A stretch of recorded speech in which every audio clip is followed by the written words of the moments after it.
नमस्कार विद्यार्थियों, मैं डॉक्टर ओम प्रकाश बैरवा, सहायक आचार्य संस्कृत, राजकीय स्नातकोत्तर महाविद्यालय झालावाड़। आज हम महाकवि कालिदास विरचित अभिज्ञान शाकुंतलम नाटक के द्वितीय अंक का अध्ययन करेंगे। राजा दुष्यंत से विदूषक हंसकर कहता है कि जिस प्रकार निरंतर पिंड खजूर के खाने से उबे हुए किसी व्यक्ति की इमली खाने में इच्छा हो, उसी प्रकार अंतःपुर की श्रेष्ठतम स्त्रियों का तिरस्कार करने वाले आपकी यह अभिलाषा है। तब राजा दुष्यंत कहता है, हे मित्र, तुमने उसे देखा नहीं है जिससे ऐसा कह रहे हो।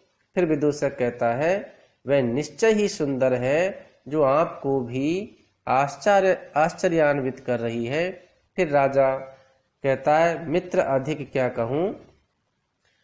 चित्रे निवेश परिकल्पित सत्वयोगा रूपोच्चयेन मनसा विधिना कृतानो स्त्री रत्न सृष्टि अपरा प्रतिभाति सामे धातुर्विभूत्वमनुचित वपुष्यतस्याः।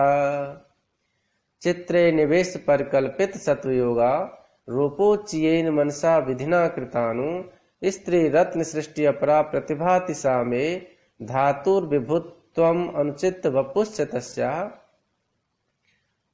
स्त्री रत्न सृष्टि अपरा के पद विच्छेद करेंगे तो स्त्री रत्न सृष्टि ही अपरा अलग हो जाएगा। धातुर्विभूत्वम अनुचित के करेंगे तो धातु विभूत्वम अनुचित, वपुश्चय के करेंगे तो वपुः चय। अब अन्वय देखिए, धातु विभूत्वम तस्या वपु च अनुचित में सा विधिना चित्रे निवेश परिकल्पित सत्वयोगा मनसा नुरूपचयन कृता अपरा स्त्री रत्न सृष्टि ही प्रतिभाति।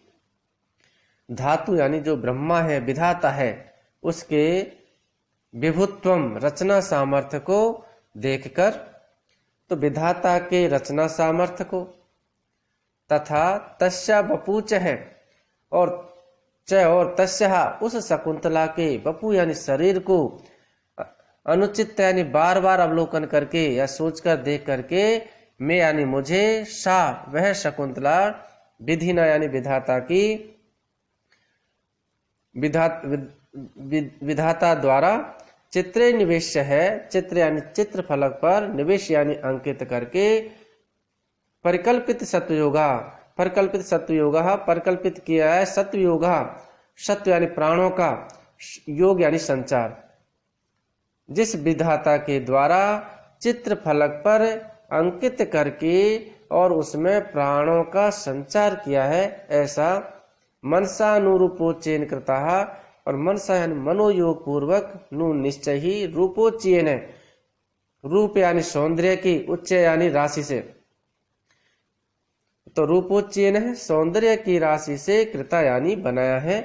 तो विधाता ने के द्वारा चित्र फलक पर अंकित करके, प्राणों का संचार करके, मनोयोग पूर्वक उस सौंदर्य की राशि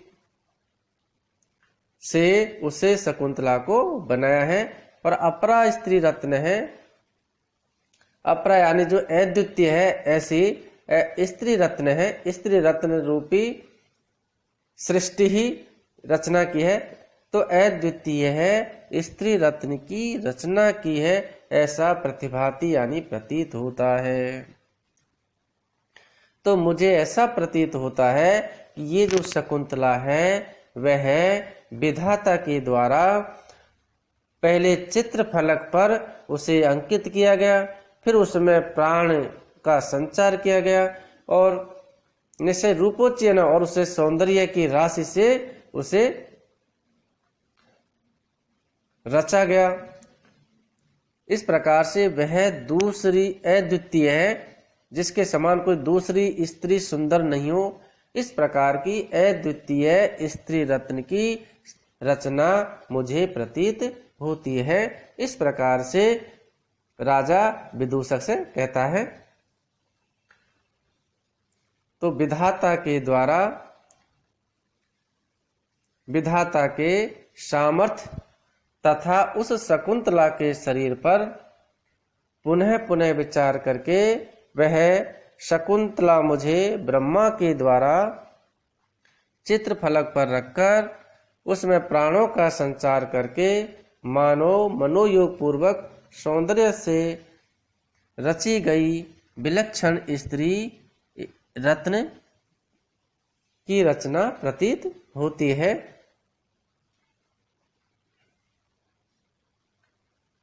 चित्रे निवेश से कवि का तात्पर्य है कि जिस प्रकार चित्रकार चित्र फलक पर रखकर किसी भी चित्र को अपनी रुचि के अनुसार उसमें मार्जन तथा लेखन कर सकता, वैसे ही ब्रह्मा ने चित्र फलक पर पहले अपनी रुचि के अनुसार बना लिया है, उसके बाद उसमें प्राणों का संचार किया गया है।